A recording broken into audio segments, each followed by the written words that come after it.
We are wrapping up Chapter 9 with Section 9.5, which is function inverses.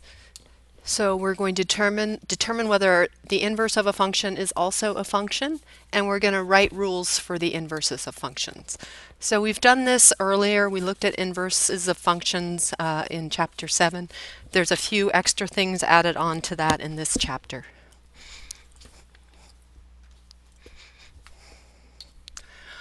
All right, so example of a function and its inverse. Here's our function, 2x minus 4, table of values. And if you remember the inverse, for the inverse we just switch the x and the y values. So now our y values become our x's here, and our x values are now our y's. And we had that in Chapter 7. This is just sort of a reminder. One thing we didn't look at is determining whether the inverse of the function was actually a function itself. Remember, a function is something like this, where that passes the vertical line test. A function like this does not.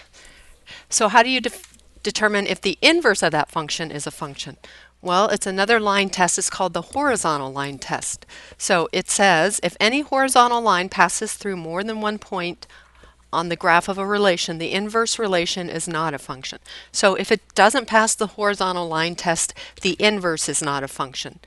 So in this case, they show you here all the horizontal lines are only touching one point on the graph. So the inverse of this function, whatever it is, would also be a function. Here, this parabola, you can see that we're going to hit 2 points for most of our horizontal lines. That means the inverse of the function would not be a function.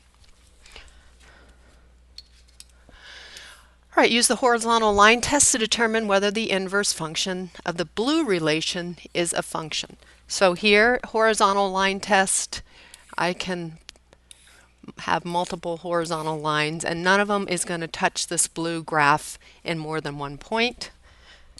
So that means it does pass the horizontal line test, and the inverse is going to be a function. So the answer would be yes. Whoops. All right. The next one says use it to determine whether the red line relation is a function. So we're going to do the horizontal line test, and for the most part it passes, but if we get in here, you can see here we actually hit 3 points on that graph. So the answer for this one is no. It is not. The inverse will not be a function. So this would be one for you to try. Use the horizontal line test and tell me figure out whether that is a function.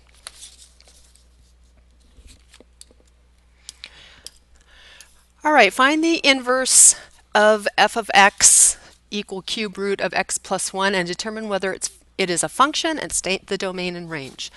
So we've got 3 things we're going to do. We want to find the inverse. That means write the equation, determine whether the inverse is a function, and state its domain and range. First thing they do is determine whether it's a function. This is a cubic root, and if you remember, cubic roots kind of look like sideways cube functions. They kind of have a squiggle. They kind of look like that. You can graph it on your calculator. Either way, if you do the horizontal line test, it will pass it. So it will be so that means the inverse is a function. All right, secondly, to find the inverse, if you remember, we're going to replace f of x with y, and then we're going to switch where the x and y are. So now the x is here and the y is going to be here, and now we just solve for y. So to solve for a cubic root, if you remember, we have to cube both sides to undo the cube root. And that's going to basically undo this cube root. And then last thing we're going to do is subtract 1. So this is a cubic function, y equals x cubed minus 1. And domain and range, if you remember, domain and range of cubic functions, all real numbers and all real numbers. So we have to kind of remember back the parent functions, what we have learned about domain and ranges of those. All right. So this is one for you to do. Find the inverse equation, determine whether it's a function, and state the domain and range. So it's x cubed minus 2. We're not going to spend any more time on that. We already kind of practiced that in Chapter 7. So there's only one more concept that we need to go over. And it has to do with composition of functions. We're going to use that to help us. So identifying inverse functions. If the composition of two functions equals the input value, then the functions are inverses. So what does that mean? If f of g of x equals g of f of x equals x, then f of x and g of x are inverses.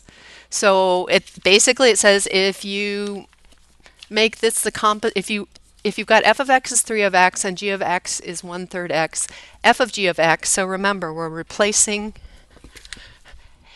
we're going to replace x in f of x with this equation, so it's 1/3 x. This means we're going to replace x with 1/3 f. So this is going to be 3 times 1/3 x, and obviously this ends up equaling x.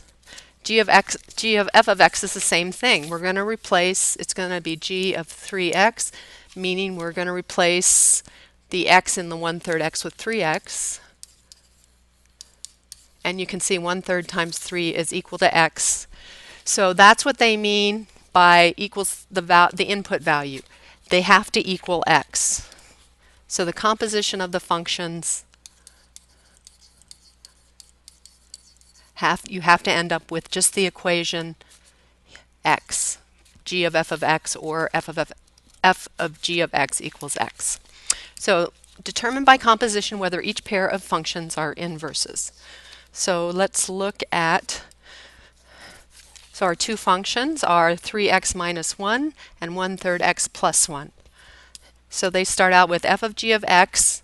They're going to replace x in f of x with 1/3 x plus 1. So that's what they've done. They've replaced the x here with this whole equation. You're going to multiply. So 3 times 1/3 is just going to be x. 3 times 1 is 3 minus 1. So you end up with x minus 2. At this point you can stop. Because f of g of x is not equal to x, then you don't have to go further, and you know that they are not inverses. So let me backpedal a little bit. If this is true, that means that g of f and f of x are inverses. And so if the composition are equal x, then they're inverses. If not, then they're not inverses. So in this case, the two equations or two functions are not inverses of each other. All right, here's another example. So in this case, f of x is 2x plus 6 and g of x is 3/2 x minus 9. So f of g of x, we replace x with that whole thing. So 2/3 times 3/2 is 1. 2/3 times 9 is going to be 18 divided by 3, or 6. So we end up with x minus 6 plus 6. This cancels out. So these two cancel each other out, and we end up with f of g of x is x. So that works. So now we're going to try g of f of x. So this time we're going to replace the x in this equation with that equation. So we're going to have 3/2 times 2/3 x plus 6. Multiply this together. This gives us x. This 3 times 6 is 18 divided by 2 gives us 9. So we have x plus 9 minus 9. These cancel out. And you can see both compositions give us the equation x. And so that means that they are inverses. All right, this would be one for you to try. Find the composition and determine whether f of x and g of x are inverses. F of x is x squared plus 5, and g of x is the square root of x minus 5. Make sure you can do that. And that is the end of this section. So this would be your homework, and bring any questions to class.